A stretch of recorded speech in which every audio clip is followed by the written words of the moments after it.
Hey there, I'm Lee Rowley, and this is Lee After Dark. Why? Because there's more to being a business leader than just business. Each episode, one brave entrepreneur ejects the elevator pitch and just gets real. Today, I have with me Amanda Relyea Voss. I should have asked you how to pronounce that before we started, but I just, I get ahead of myself. So, Amanda, welcome. How are you? I'm doing great. It's cold outside today, so I am hunkered down in my home office with my space heater. Yeah, same here. Same here. I think it was about 11 when I woke up this morning here in Ohio, so not a pleasant thing. But, it's a good thing that we get to stay inside sometimes. So, are you ready to play? The rules here are pretty simple, right? We got 20 minutes. You can talk about anything you want but your business. Afterward, you got 5 minutes to pitch up a storm, okay? Sounds good to me. Sounds great. Well, let me go ahead and set the timer to keep us honest here. And you said that sustainable living was a major focus for 2020, just before we got started. So that sound like a good place to jump off? Yeah, I can probably talk about that for an hour or two. Sounds good. All right. Well, we'll keep it to 20 minutes, but that's cool. All right. So tell me about that. So it all started with me about 3 years ago. Okay. And I decided that I wanted to start learning how to do things on my own rather than buying things. I kind of developed a plastic phobia even. That's a story in itself, but I have been actively trying to eliminate plastic from my day-to-day for a while. So I started slow and I thought, okay, what's one thing that I can learn how to do that will eliminate me buying and throwing away some plastic? So I started out with bread. So I started making all my bread from scratch and storing it in paper bags. So I have not bought bread from a store in 3 years. So the second year, I was like, all right, cool. What's something else that I buy that is wrapped in plastic that I can make myself? So my favorite movie is Fight Club. So I thought, you know what? I want to learn how to make soap. So I learned how to make soap and I bought all the ingredients for soap making, and I have not purchased soap for 2 years. So nice. Then the third year was 2019. And I thought, okay, the other two were quite easy for me. So I thought I'm going to do something a little bit more challenging. So I decided I was going to start making all my own pasta from scratch. So on Boxing Day, I bought the pasta cutter and I bought a pasta making book, like a recipe and like step by step. And I haven't technically bought pasta in a year, but when I'm traveling around, I can't bring my pasta maker with me. So I make the people that I'm with actually buy the pasta. So I haven't actually purchased it, but I have eaten pasta from a store. Purchased by other people. Yes. Okay. Yeah. I see. Okay. There's a technicality here. Okay. Yeah, it is. And then the other thing that I also do is I make all my own pasta sauce from scratch, and that's been a couple years as well. I've got about 50 mason jars that I wash and reuse. If I buy something from the store that's in a glass jar, I'll keep it. So over the past 3 years, I pretty much reduced my waste down to 1 bag of garbage every 2 weeks. And the majority of that is like the styrofoam on the bottom of meat.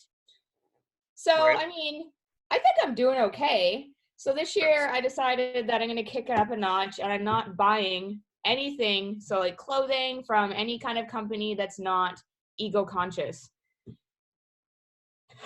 Very cool. Okay. So it's ambitious, which I'm sure you've picked out some retailers or, suppliers, I hope, that do offer eco-conscious clothing. So the story with that is I was watching, so for those of you who don't know, I'm in Canada. So I'm in Ontario, Canada. There's like 2 feet of snow on the ground. It's minus 15. It's windy AF. Yeah. So CBC is big here. CBC Marketplace's documentary series. And I kind of went crazy on watching documentaries over the Christmas break. And one of them was about how the fashion industry is the #3 polluter out of all the, and I'm like, really? Like, no way. So they kind of went through like how cotton is produced and how Getting the cotton and getting it to the point where it's like made for clothing is actually like really, really bad. And they showed, I think it was Malaysia, and there were like 500 factories in a very small place, and like the water was brown. And they like took samples and brought it back to like influencers in the States, and it was like this brown vial, and they took the lid off, and they're like, oh, that stinks. And she's like, yeah, like I got this from Malaysia, and this is like their drinking, bathing, cooking water. Like this is their only water source. It's because of the fashion industry polluting the natural water, because it's all just casting off into the streams, right? Right. So I reached out to a friend of mine who is my stylist, and I said, hey, so she promotes eco-conscious fashion. I'm like, give me some companies that are, so it's called closed circuit, B-rated. So it's kind of hard to describe in a few minutes. But anyway, the process is so that no water is wasted, and they don't use cotton. They use other sustainable fibers, and they've used like recycling things and turning them into fiber and then making clothes. So I'm actually wearing one. Very nice. So this is from Encircle. They're a company out of Toronto. Their clothing prices are quite high, but I'll have this forever, and I don't have to feel bad about how it was made, right, and its imprint on the environment. That's really cool. That's really cool. Well, so on this, you've made this incredible journey, and you know, I'm sure it's not without its sacrifices and frustrations. I'm curious if there's an event or a series of events that led up to you saying, you know what, this is worth my time. Okay, it's gonna sound really, really simple and silly, but I can pinpoint it down to like an exact date. So I'm a Costco shopper, guilty. Okay. I went to Costco, I bought peanut butter, and they come in packs of 2 in a plastic container, right? Plastic jar. So I put the peanut butter on the shelf, go about my life, and I went to eat the peanut butter, and I swear up and down I tasted plastic when I ate the peanut butter, and I started freaking out, and then I started tasting plastic in all of the stuff I was eating. Again, I don't know if it's mind over matter here, but this one thing like led to, like, if I heated up something in plastic Tupperware, I tasted plastic. If I was drinking out of a plastic bottle, I tasted plastic. So like everything I do is in glass now. And I can't store or cook or reheat in plastic because my brain has tricked me into thinking that I'm like literally tasting it. But I swear I tasted it in that peanut butter. Wow. Okay. And so that's what kicked off this incredible journey for you, really, then? Okay. One small thing, and then I've decided it's worth my time because of the research that I've done into like what's happening, and also the fact that I am 31 years old, and the climate has changed drastically since I was a child, and you can tell in places like Kingston, Ontario, where there is actually 4 seasons, and like our water level last year was so high that there, like, some of the waterfront businesses had to close down because walkways were completely flooded. Boats had to be pulled out because, you know, the docks were sinking, or you had to like walk on a dock that was underwater to get to your boat. Snow is way more, so it'll be, you know, like relatively warm for a while and then just go super freezing, and the amount of snow is increased, the amount of rain is increased. It took me years to realize because I didn't have anything to compare it to until I was old enough to be like, oh, when I was a kid, this is how the weather was. And now, 31 years later, this is how the weather is. Sure. So, sure. Yeah. So I'm sure that you've probably heard and maybe even felt that whole "I'm just one person, what can I really do" attitude. Yeah, I know. I'm sorry to bring that into it, but I know that there's people listening who are thinking that. They're like, you know, yes, I understand everything's really going south fast, but I'm one person. What's a shirt going to do, you know? So I have this really cool graphic that I share on social media every time it's voting season. Mm-hmm. So the graphic is a whole shitload of people inside a square, and there's like a line, and it's a square, but like 3/4 of the people are on one side and 1/4 are on the other. Okay. And the caption on top of the larger portion, the 3/4, is "I don't vote because it doesn't matter," and the 1/4 holding signs saying "I voted." So one person, maybe not, but if the large majority of people just got on board, there would be a difference. If we stop buying from retailers that don't have closed circle manufacturing, then all of the, fast fashion companies are dead. If we stop buying those plastic covered goods and, demand eco-friendly packaging or banning plastic, it has to be done. But if no one's willing to take that first step, it's not going to happen. Yeah, that's absolutely true. I'm curious, just from your viewpoint of how scalable some of these products are that are eco friendly. So I know that that's something that we say again and again. I just want to hear your viewpoint because I know that another common argument is just like, well, people couldn't have the things that they want if we didn't have these processes in place that destroy the environment and all that. In other words, we couldn't have our bottles, we couldn't have our iPhones and blah, blah, blah. That's accurate. I can't speak to the technology side. I actually haven't done much research into how much pollution technology creates because guilty as charged. I got the newest iPhone and I'll probably always have the newest iPhone. Obviously it's not an all or nothing thing. It's like doing what you can where you can because my job, I need the newest tech, just the way that it is. Yeah, sure. But for example, one of my clients is the COO Alliance. So it's a company in the States and it's a networking event for COOs. One of the members of that alliance, their company creates eco-friendly packaging. So they've been around for quite a long time and they make a lot of money. However, 10 years ago, they'd say, okay, the price point for 50,000 packages is blank. People will be like, holy F, no, can't afford that, right? Now it's to the point where being eco-conscious is cool and in, and everyone wants to, be part of it. So they can actually attach whatever freaking price tag they want to their packaging, and people are paying it because as a company these days, it's actually better for you to brand eco-conscious than it is to not because of the people that are trying to make the difference and go out there and support those companies. That's absolutely true. Yeah. I still suspect it will be a while before the pricing is such that it's available on a mass scale, because there are always going to be the people who are like, okay, well, I can't afford to buy that, so I have to get my stuff at Walmart or whatever. But it's a process. When you're thinking about okay, say this shirt, for example, this is a very expensive shirt compared to a shirt that I can get at, say, Giant Tiger for $5. However, this shirt is going to last me much longer than the $5 Giant Tiger shirt is. And the company is able to charge me more because they know, I know that their manufacturing process and they pay livable wage, everything increases the price of the garment, but I can feel good about what I'm doing. And I won't have to buy 10 Giant Tiger shirts to equal this one shirt. Sure. I'll just buy one shirt. Yeah. So the upfront cost is a little higher, but the long-term benefits are much greater, I would say. I totally agree. I mean, we live in a throwaway society, and unfortunately, that's what comes with it. But I agree with you that every little bit that we do helps, and that we don't have to be 100% perfect to make a difference. So that's really, really super cool.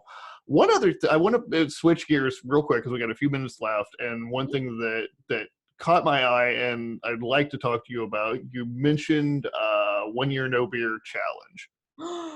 Oh, I would love to talk about that. And I'm a recovering alcoholic, so I would love to hear about that. Okay, so I attended Genius Network, so Joe Polish's Genius Network. I was there in November in Arizona. Okay. I was supporting my client, so CO Alliance and Cameron Herald. And I went into the gifting suite, so they had this big room full of free stuff. So I went there and I wasn't really sure what to expect, and they're like, go to the room. The room was full of books, full. Okay. So they give you a big duffel bag. You literally go and just. So one of the books I grabbed was called 28 Days Alcohol Free. So my father's an alcoholic. I've struggled over the years with kind of keeping myself in check. And I thought to myself, okay, when is the last time I took a considerable break from alcohol? And it was 2 years prior. I did 90 days sober, and I did the first half before surgery and the second half after a surgery. And then once I was all healed up, I'm like, nah, whatever. And I went and started drinking again.